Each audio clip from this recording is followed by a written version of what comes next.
हाँ, हम अब लाइव हैं। हाँ, आपका हमारे ब्रॉडकास्ट स्टूडियो में स्वागत है।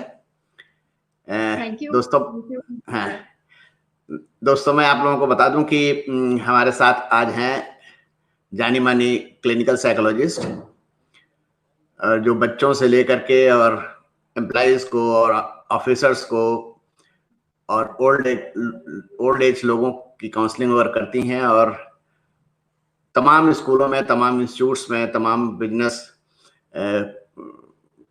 मैनेजमेंट्स में जाती हैं। जी। तो ये हमारा सौभाग्य है कि आज हमारे रिक्वेस्ट पर यहाँ पर ये आ गई हैं।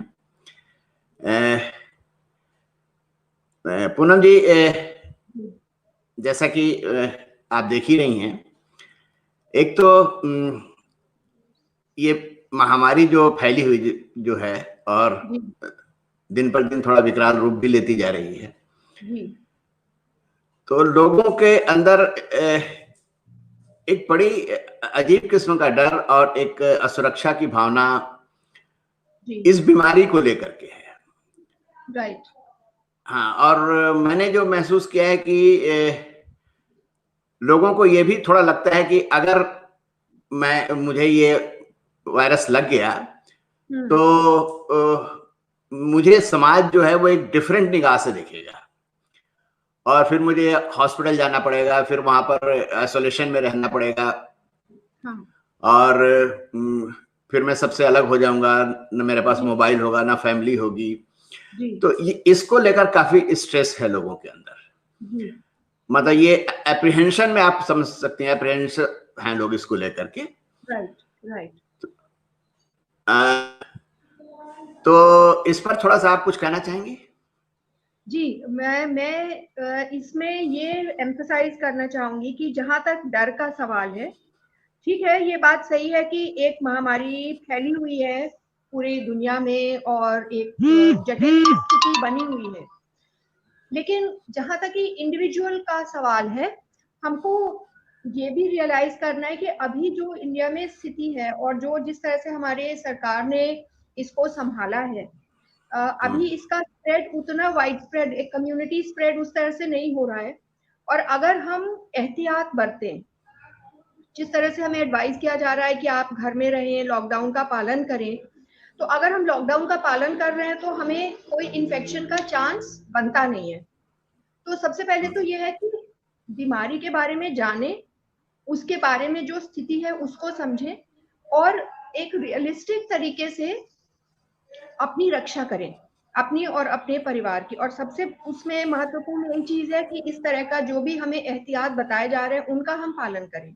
अगर उनका हम पालन करेंगे तो बहुत कम चांसेस हैं कि हमको ये बीमारी होगी। जहां तक कि क्वारंटाइन या आइसोलेशन का सवाल है, हमें ये भी सोचना है कि अगर मान लीजिए किसी वजह से ऐसी स्थिति बनती भी है कि आइसोलेशन में जाना पड़े या क्वारंटाइन में जाना पड़े, तो इसको भी एक मैच्योर तरीके से लें। ये कोई किसी को जेल नहीं भेजा जा रहा है। आइसोलेशन का सिंपली ये मतलब है कि आप क्योंकि किसी के संपर्क में आए हैं तो अपनी सेफ्टी और दूसरे की सेफ्टी के लिए आपको दूसरों से अलग भेजा जा रहा है, सिर्फ इतनी बात है। तो एक पेशेंट तरीके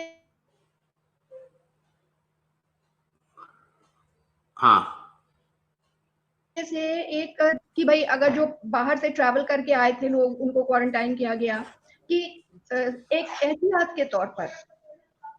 तो इसमें कोई भी स्टिग्मा वाली बात नहीं है। This is just a disease like any other disease. किसी को फ्लू होता है, कोई और इन्फेक्शियस डिजीज जैसे होती है, उसी तरह की एक ये डिजीज है। और अगर हम इसमें सावधानियां बरतें, जैसे मान लीजिए किसी को हो भी गया इन्फेक्शन, तो वो या तो हॉस्पिटल में या घर में अपने आप को एक कमरे में अगर आइसोलेट कर लेते हैं, दूसरों के संपर्क में नहीं आते, ताकि उनके अपने परिवार के बचाव के लिए। तो इसको हम एक बीमारी की तरह लें, इसको एक हम और ज्यादा विकराल रूप इसका मन में इसको और बड़ा ना बनाए जितना ये है। नॉट ट्राई टू कैटास्ट्रोफाइज, कि कैटास्ट्रोफी नहीं है, एक बीमारी है। ये जो हम लोग घर पे हैं और बच्चों को देख रहे हैं और बुजुर्ग लोग भी से भी बातचीत होती रहती है, बच्चों के अंदर एक साइकोलॉजिकल स्ट्रेस है, क्योंकि वो अखबारों में पढ़ते हैं, वो न्यूज चैनल्स में खबरें देखते हैं, और आपने देखा होगा, महसूस किया होगा कि तमाम कोशिशों के बावजूद जो है वो इस बीमारी को लेके बहुत सारा डर जो है वो बच्चों के अंदर अपने पेरेंट्स को लेकर, अपने ग्रैंड पेरेंट्स को लेकर भी है। जैसे मैं एक छोटा सा एग्जांपल देता हूँ, मेरा बेटा जो है वो कई बार रात को आके मुझे आंकड़े बताता है कि WHO ने ऐसे ऐसे किया है, आंकड़े डिस्प्ले किए हैं। तो इनके लिए क्या आप सजेस्ट करना चाहेंगे अभी? देखिए, सबसे पहले एक आम आदमी के लिए मैं ये कहना चाहूंगी कि क्या हो रहा है आजकल की, क्योंकि हम घर पे हैं, हम सारा दिन टीवी ऑन रखते हैं और टीवी में आप देखिए हर चैनल पे यही बातें हो रही हैं। और कुछ टीवी चैनल्स का ये भी टेंडेंसी होती है किसी चीज को सेंसेशनलाइज करना, अरे इतना हो गया, अरे ये हो गया, अरे ये हो गया।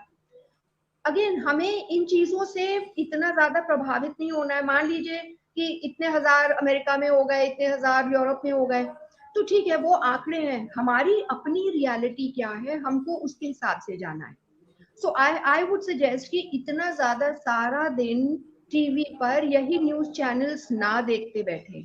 जितना हम वो सब देखेंगे तो माइंड में, देखिए, जो भी माइंड में स्टिमुलस आएगा, जो भी इनपुट आएगा, वो कहीं ना कहीं हमारे इमोशंस को प्रभावित करेगा। तो अगर सारा दिन हम नेगेटिव न्यूज देखेंगे, कहाँ मारपीट हो गई, कहाँ लाठी चल गई, कहाँ क्या हो गया, कहाँ क्या हो गया, तो अगर दिन भर हम यही देखते रहेंगे तो ये चीजें हमारे माइंड पर हावी हो जाएंगी। तो मैं ये मानती हूँ कि अपने आप को अपडेटेड रखना जरूरी है, जानकारी जरूरी है।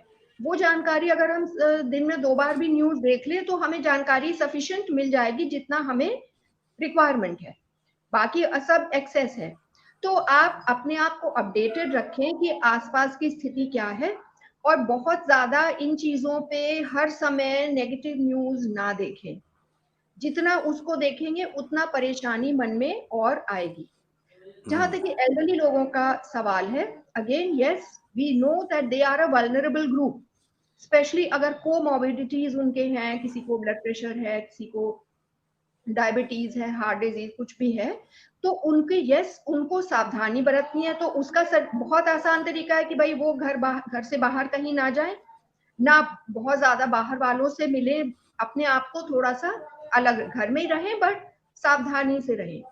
तो सबसे बड़ी जो यहाँ पे समझने वाली बात है कि बजाय इसके कि हम डर से ओवरवेल्म हो जाएं, हम सिर्फ सावधानी बरतें। अगर हम सावधानी बरतते हैं तो there are very less chances that we will be affected as things are today. इसी से जुड़ा हुआ एक सवाल और है पूनम जी, कि ये लॉकडाउन जो है वो एक नया स्ट्रेस लेके आ गया है लोगों के, कि फ्यूचर पता नहीं, अनसर्टेन है, कब तक ये चलेगा, और मार्केट बंद है, मार्केट से सामान बहुत लिमिटेड आ रहा है, कई बार कॉल करने पे कहता है कि वो सामान अभी आया ही नहीं है। और आपने देखा होगा कि बच्चों की पढ़ाई वगैरह सारा स्कूल कॉलेज बंद हैं। मेरे एक दोस्त का बेटा है, वो करीब 12-13 साल का, वो फोन पे उन्होंने बात कराई मुझसे। वो बेटा कह रहा है कि मुझे लगता है कि मैं अपने दोस्तों से तो कभी मिल ही नहीं पाऊंगा साल भर तक अगर ऐसा चलता रहा तो ये एक नया स्ट्रेस लॉकडाउन की वजह से भी हो गया है। जी। ऐसे में क्या सजेस्ट करना चाहेंगी आप? देखिए, बिल्कुल आप ठीक कह रहे हैं कि लॉकडाउन, देखिए, it is an unprecedented situation. दुनिया में कभी इस प्रकार का लॉकडाउन इस स्तर का कहीं भी नहीं हुआ है। तो जाहिर बात है, जब भी कोई नई चीज आती है, कुछ नया सिचुएशन आती है, और खास तौर से ऐसी एक डेंजरस सिचुएशन, तो कुछ ना कुछ वो हमें चिंता और एंजाइटी देती है। But again I would like to suggest कि हमें इसका एक रियलिस्टिक असेसमेंट करना है कि for personally for us what is the level of the risk, है ना। चलिए, दुनिया में जो हो रहा है वो वहां हो रहा है, हमारे इर्द गिर्द क्या सिचुएशन है, हमें उससे मतलब रखना है फिलहाल। तो अगर हम रेड जोन में है, या एक लॉकडाउन जहाँ पे बहुत ज्यादा स्ट्रिक्टली लागू हो रहा है, उस आइसोलेटेड स्थिति में है, तो हमें उसका पालन करना है। ये मैं मानती हूँ कि आगे की चिंता जायज है कि बच्चों के एग्जाम्स कब होंगे, करियर का क्या होगा, जॉब्स के लिए, जॉब्स पे भी खतरा मंडरा रहा है, इसमें कोई शक नहीं है। इसके लिए कुछ सजेशंस मैं देना चाहूंगी। जहां तक कि स्टूडेंट्स से पहले शुरू करते हैं, स्टूडेंट्स का जहां तक सवाल है कि अब जैसे स्कूल के बच्चे हैं, स्कूल के बच्चों को मैं समझती हूँ यहाँ पे कोई टेंशन लेने की आवश्यकता नहीं है, क्योंकि चलिए महीना 2 महीना 3 महीना जितना भी है, जब एक बार स्कूल खुलेंगे तो जो भी सिचुएशन होगी उसके मुताबिक उनका काम आगे बढ़ेगा। अभी भी बहुत से स्कूल थोड़ा ऑनलाइन मटेरियल भेज रहे हैं, कुछ कुछ कर रहे हैं, तो बच्चों का ऐसा कोई बहुत ज्यादा नुकसान होने की चांस नहीं है, बल्कि एक अपॉर्चुनिटी है कि जो हम सोच रहे हैं कि हम एक सब्जेक्ट में वीक हैं, उसमें हम थोड़ी ज्यादा मेहनत कर लें, थोड़ी ज्यादा मैथ्स की प्रैक्टिस कर लें, लैंग्वेज को प्रैक्टिस कर लें, तो जो पढ़ाई अभी तक हम करते आ रहे हैं उसको मजबूत बनाएं, ताकि जब स्थिति नॉर्मलाइज होगी तो we can catch up easily, हम पिछड़ेंगे नहीं। लेकिन जहां तक बच्चे, कि मैडम बच्चे जो हैं पढ़ने के जी अलावा सोशलाइजेशन मतलब दोस्तों से मिलने खेलने भी तो जाते हैं, मतलब उनका खुशी खुशी बैग तैयार करके जो बच्चे जाते हैं, वो एक्चुअली उनके मन में कहीं ना कहीं ये होता है कि आज उससे मुलाकात हो जाएगी, आज उससे बात करेंगे, उसके साथ लंच शेयर करेंगे, वो सब they are not deprived of all this ना। यस तो यस वो चिंता तो उनकी थोड़ी जायज है। नहीं, बिल्कुल जायज है, मैं चिंता को गलत नहीं ठहरा रही हूँ, चिंता तो जायज है, लेकिन देखिए हर इंसान को, हर ऑर्गेनिज्म को अपने सिचुएशन और एनवायरनमेंट से अडेप्ट करना पड़ता है।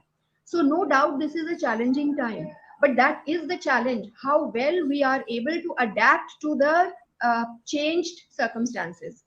और एज अ डॉक्टर आप मानेंगे कि जो एक सर्वाइवल ऑफ द फिटेस्ट वाला सिद्धांत है, कि वही आगे बढ़ता है जो हर चैलेंज को फेस करते हुए एडजस्ट करता हुआ चला जाता है। तो बच्चों को भी ये, यहाँ पे पेरेंट्स का बहुत इंपॉर्टेंट रोल है कि अगर या बच्चा परेशान हो रहा है तो पेरेंट्स बच्चे को गाइड करें।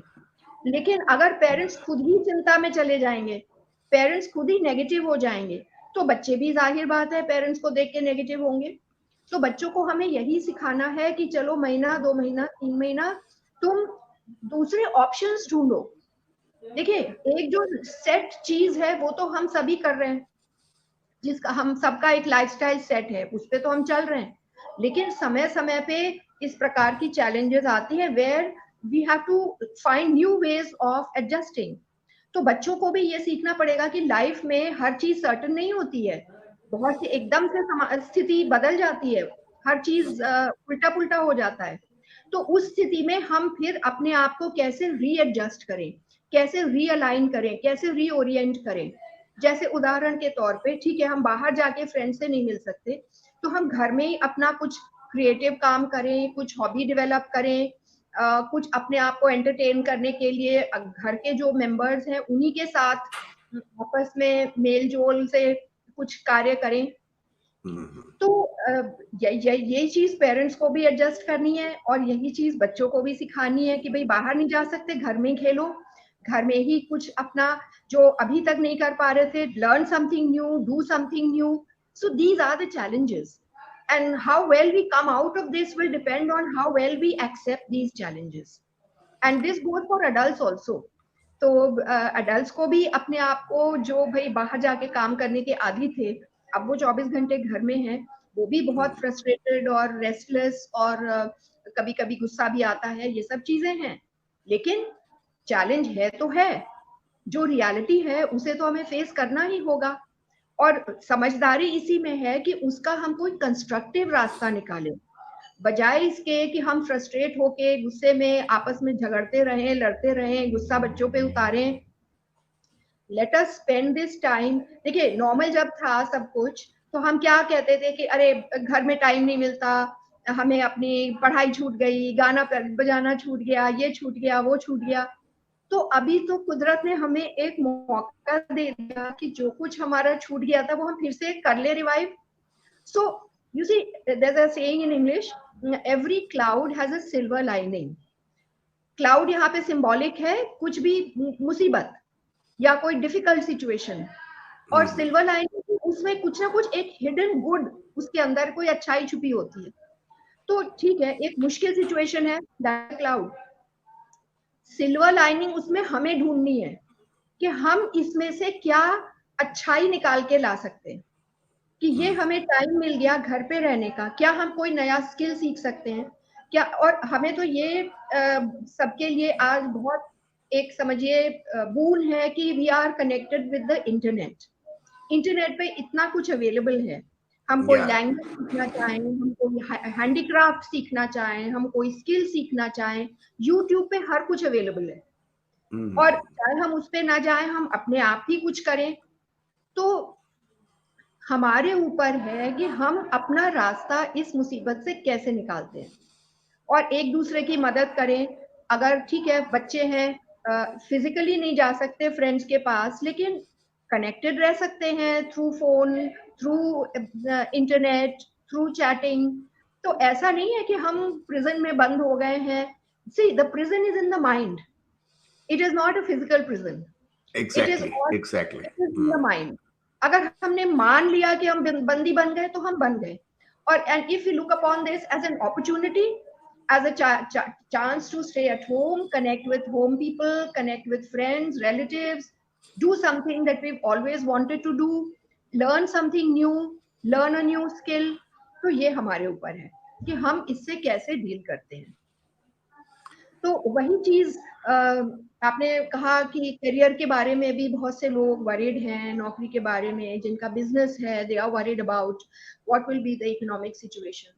तो वहां पर मैं ये कहना चाहूंगी, again we have to make a realistic assessment of our own situation. How is my job going to be impacted, how is my business going to be impacted. और एक बार रियलिस्टिक असेसमेंट करने के बाद फिर हमको उसका रास्ता निकालना है।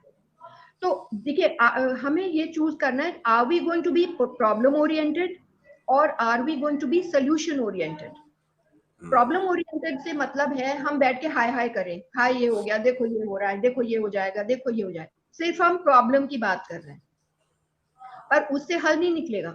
हल कब निकलेगा, हम जब सोल्यूशन के बारे में सोचेंगे। ठीक है, हमारे बिजनेस में कुछ लॉस होने वाला है या हमारे बिजनेस में ये इम्पैक्ट होने वाला है, तो हम अपने रियलिटी को देखते हुए प्लानिंग करें कि ओके हम कैसे उससे अपने आप को, how can I cut my losses, how can I find a way out. जब सिचुएशन नॉर्मलाइज होगी तो हमें किस प्रकार से अपने आप को री इन्वेंट करना होगा, कैसे अपने आप को मॉडिफाई करना होगा ताकि हम दोबारा से उठ खड़े हों। तो वही बात है, चैलेंजेस आती हैं अनेकों रूप में और हमें उसमें से रास्ता निकालना है। So we have to be action oriented. See the best antidote for tension is action. तो अगर हमें टेंशन महसूस हो रहा है आगे के लिए, so we have to learn to do something और plan out something so that we can get out of that difficult situation. जी हाँ बिल्कुल आप सही कह रहे हैं, लेकिन एक्चुअली अभी मेरे एक जानने वाले हैं, वो बता रहे थे कि किसी मेडिकल कॉलेज में वो काम करते हैं और वहाँ पर एक नोटिस जारी किया हम लोगों ने कि हम आपको जॉब से निकाल नहीं रहे हैं, लेकिन your 50% salary will be cut off. तो अब वो ये भी एक एक्स्ट्रा टेंशन हो गई। अब उनको भी लगने लगा कि यार अब इस लॉकडाउन में क्या करें। तो हमने उनको कहा गया कम से कम 50% मिल रहा है, इसको रखो, लेकिन आगे जब कभी खुल जाएगा तो फिर देखा जाएगा। और ये भी एक टेंशन तो है, इकोनॉमिकली भी एक स्ट्रेस तो है। दूसरा ये है कि लॉकडाउन में हाँ बोलिए, प्लीज बोल रही थी आप कुछ। हाँ नहीं, मैं यही कह रही हूँ कि जो आपने कहा वो कि ठीक है मुश्किल है कि 50% हो गई सैलरी, है ना। अब हम अगर see again it is our perception attitude कि हम अगर सिर्फ इस बात का रोना कि 50% चला गया तो हमारे लिए रोना है, लेकिन अगर हम उसको दूसरे तरह से देखें कि चलो इतनी मुश्किल सिचुएशन में भी 50% सैलरी हमारी बची हुई है, हम अपने आप को उन लोगों से कंपेयर करें जो कि नौकरी जिनकी छूट गई बिल्कुल। बहुत से ऐसे लोग हैं who have lost their job। तो कम से कम हम ये देखें कि okay I am better than those other people who have nothing. तो अगर तो देखिए इसी तरह से अपने एटीट्यूड के जरिए ही हम सर्वाइव करेंगे। और मानना तो ये है कि हाँ इकोनॉमिक स्लो डाउन है, हर किसी को किसी ना किसी प्रकार से ये प्रभावित करेगा, तो लेकिन उसका क्या तरीका है कि हमें शायद ये कुदरत सिखा रही है कि जो हमारी बहुत ज्यादा एक्सेसिव स्पेंडिंग हो रही थी, हमें सिर्फ we have to come back to the basics, we have to learn the lessons which the universe is trying to teach us, कि भाई आराम से बेसिक्स पे आ जाओ, फिजूल खर्ची मत करो, फिजूल की घूम घाम मत करो, अपने अंदर लिमिट में रहो, लिमिट में रहो। तो we will have to learn the lessons which the universe is teaching us.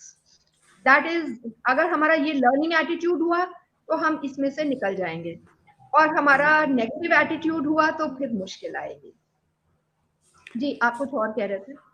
हाँ, नहीं, मैं कोई कुछ ज्यादा नहीं, मैं ये कह रहा था कि जैसे आजकल सब लोग घर पे ही हैं, फैमिली के मोस्टली मेंबर्स जो हैं, मतलब उन लोगों को छोड़ के जो बाहर हैं, हाँ। बच्चे जो बाहर हैं,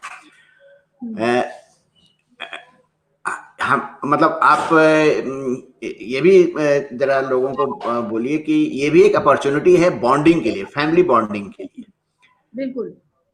बच्चा जो कह रहा है बनाने के लिए तो वो बनाना पड़ेगा, बच्चा जो कह रहा है कि हम आपकी मदद कर दें तो उसकी हेल्प लेनी चाहिए पड़ेगी, है ना? बिल्कुल, बिल्कुल। क्योंकि ultimately the ball comes in the hand of parents only. Exactly, exactly. और पहले पत्नियों को शिकायत रहती थी कि आप टाइम नहीं देते, अब घर पे ही रहते तो वो कहती हैं आप बाहर का जॉब है।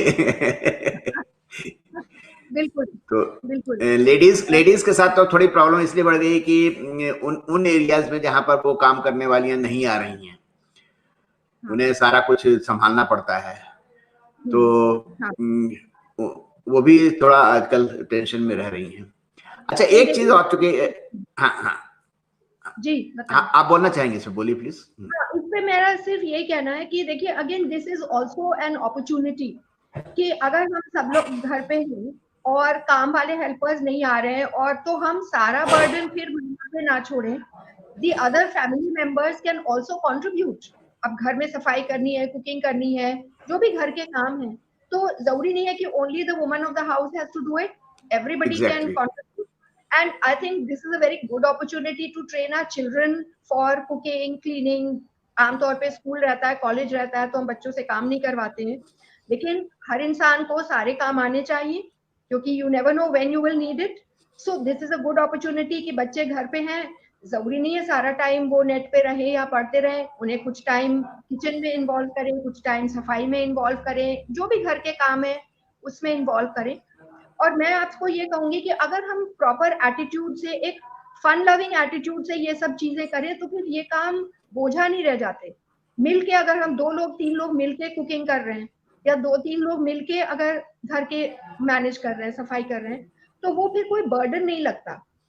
हम लोग खुशी खुशी करें उसको, तो झटपट काम हो जाता है, पता भी नहीं चलता है।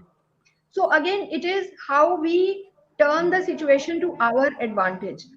रहना तो घर में ही है, अब चॉइस हमारी है, रो रो के रह ले या खुशी खुशी रह ले।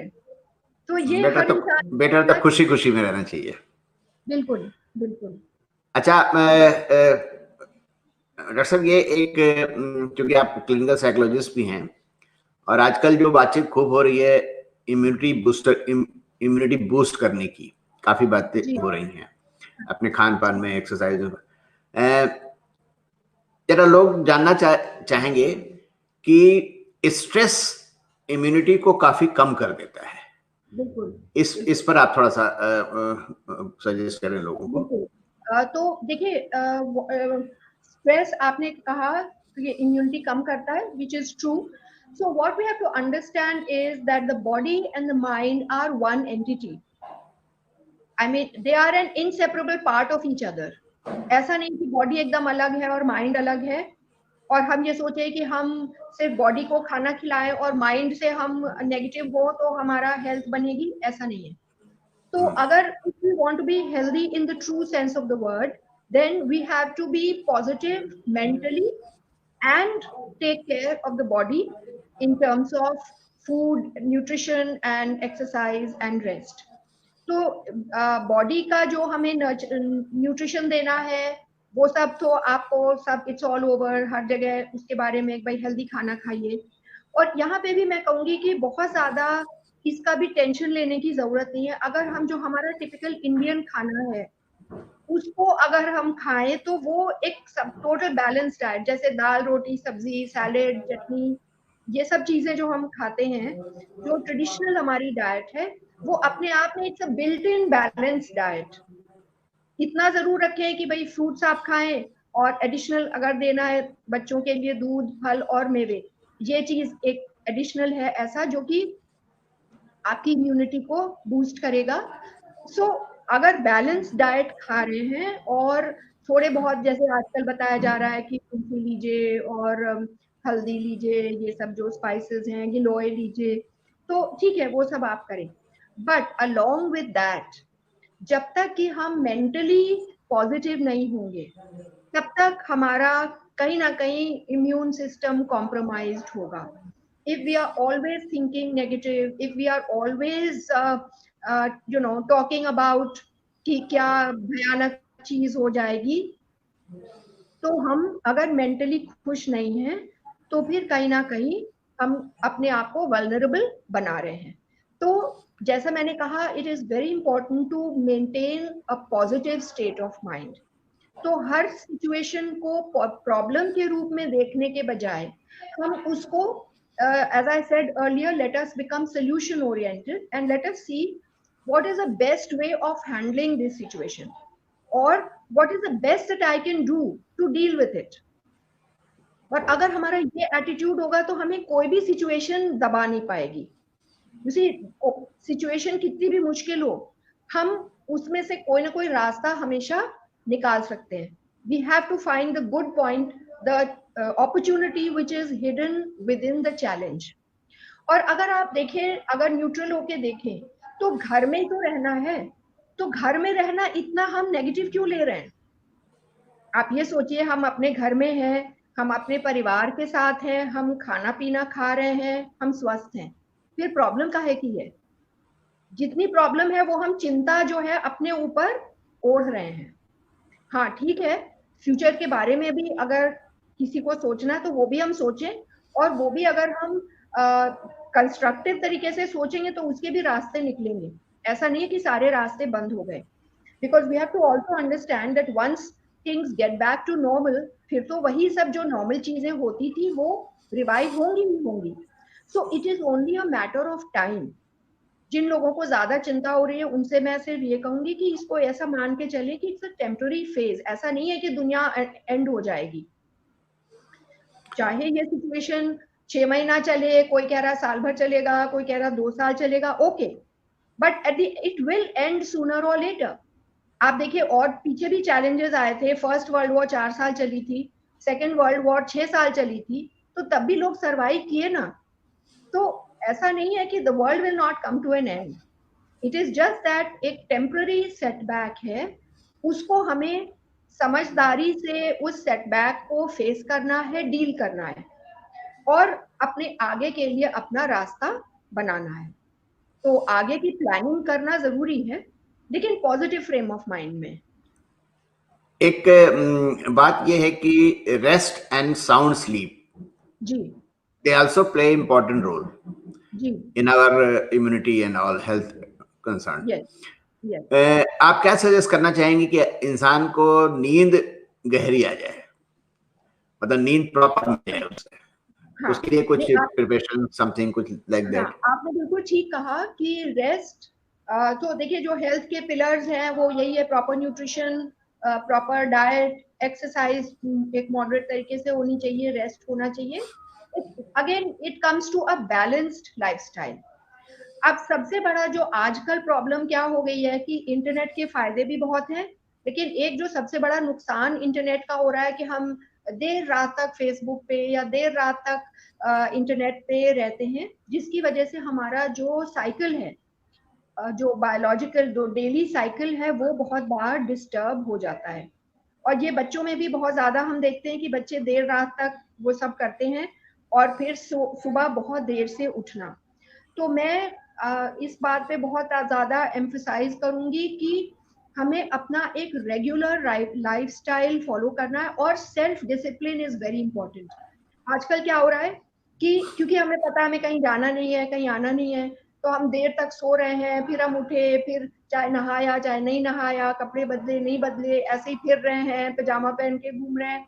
You know, the moment you allow yourself to become totally relaxed, फिर हमारा जो एक बैलेंस लाइफस्टाइल और एक क्रिएटिविटी और जो काम करने का जज्बा, वो सब चीजें इफेक्ट होती हैं. So what I suggest is कि ठीक है, हमें घर से बाहर नहीं जाना है, लेकिन हमें अपना रूटीन मेंटेन करना है. सुबह टाइम से उठें, अपना नहा धो के तैयार होएं, फिर अपने जो भी हमने टास्क हमें करने हैं घर के लिए या अपने लिए, एक रोस्टर बना के उसको फॉलो करें. So that self-discipline, even in this time, is even more important, because at such a time it's very easy to become careless. तो अगर हम एक रूटीन फॉलो करेंगे, हम टाइम से सो के उठ जाएंगे मॉर्निंग में, तो ऑटोमेटिकली रात को हमें नींद आएगी.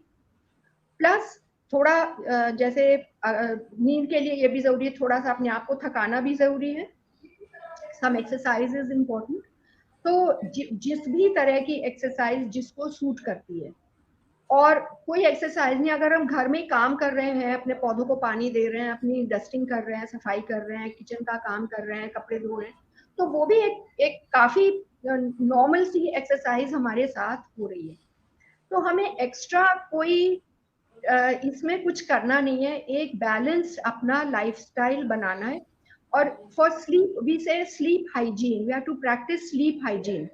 Sleep hygiene means first of all अपना टाइम सेट करना है कि कितने बजे हम सोएंगे, कितने बजे हम उठेंगे.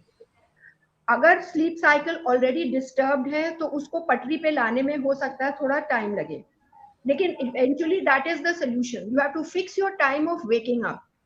चाहे आप कितने भी बजे सोए, आप उठ जाएं. अगर 6 बजे 7 बजे जो भी टाइम आपने सेट किया उस टाइम पे उठ जाएं. और फिर आप देखेंगे कि अगर आप टाइम पे उठ गए तो फिर नॉर्मली बॉडी अपने आप को एडजस्ट करके it will demand sleep at the appropriate time. तो ये चीज हमें देखनी है कि 7-8 घंटे की स्लीप लेना जरूरी है.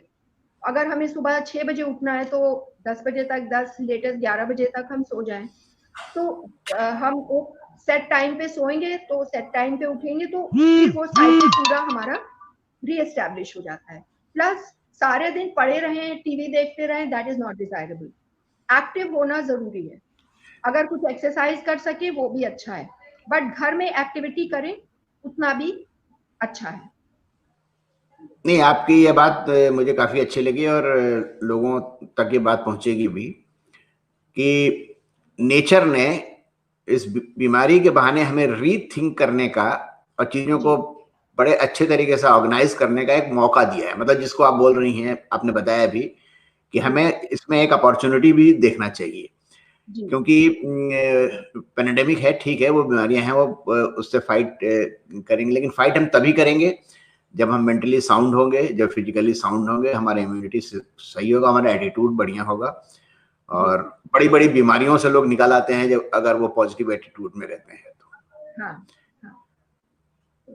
तो यहाँ पे यही कहूंगी कि अभी हमें इसको इस तरह से देखना है कि ठीक है, pandemic is out there, it has not touched us, हम तो अपने घर में सेफ हैं, तो फिर हम क्यों इतना ज्यादा उसको लेके टेंशन में ले रहे हैं. हम अगर अपना जो एहतियात पालन करना है उसको पालन करेंगे तो ये हम इससे बचे रहेंगे. We will become victims only if we get careless. अगर हम जैसे फिजूल में इधर उधर जाएं, जैसे आजकल हम देख रहे हैं कि लोग लॉकडाउन का पालन नहीं कर रहे हैं, शराब की दुकानें खुली तो वहां लाइन लग गई, एकदम भीड़ बन गई. उस तरह की चीजें हमें अवॉइड करनी है. तो अगर हम समझदारी से काम करेंगे तो हमें डरने की जरूरत नहीं है. तो यहाँ पे जरूरत इस बात की, what is nature teaching us, what is the message of the universe from this pandemic. It is that हमें अपना दायरा संभाल के एक सेंसिबल लाइफस्टाइल फॉलो करना है. देखिए, कोई भी चीज, nature does not tolerate excess. कोई भी चीज, हम किसी भी चीज की एक्सेस में जाएंगे तो वो नेचर को बर्दाश्त नहीं है.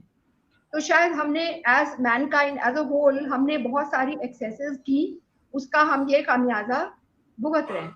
तो हमको वापस अपने को रीथिंक करना है कि हम अपना बहुत ज्यादा try to limit your boundaries. बहुत excessive spending, बहुत excessive घूमना फिरना, excessive हर चीज का जब एक्सेस होता है तो कहीं ना कहीं उसका एक रिबाउंड फिनोमिना आता है। तो हम अपनी स्पेंडिंग को भी कंट्रोल करें, अपनी लाइफस्टाइल को भी कंट्रोल करें और एक डिसिप्लिन में रहें। ये शायद इस पैंडेमिक का सबसे बड़ा मैसेज है। और अगर ये मैसेज हम एक्सेप्ट कर लेते हैं, इसको आत्मसात कर लेते हैं, तो I think that will be it will give a new direction to humankind.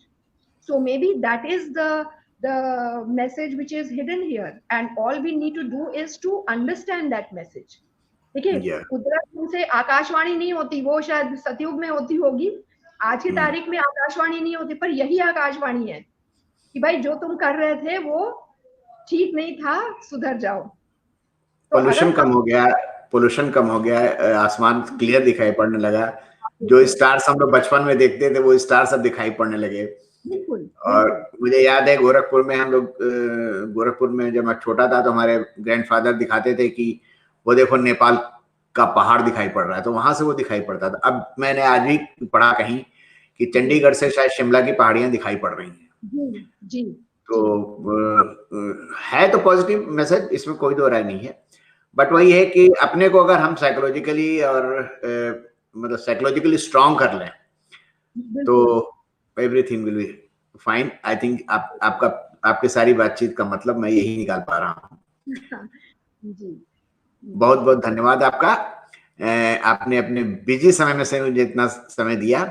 Thank you very much, thanks a lot.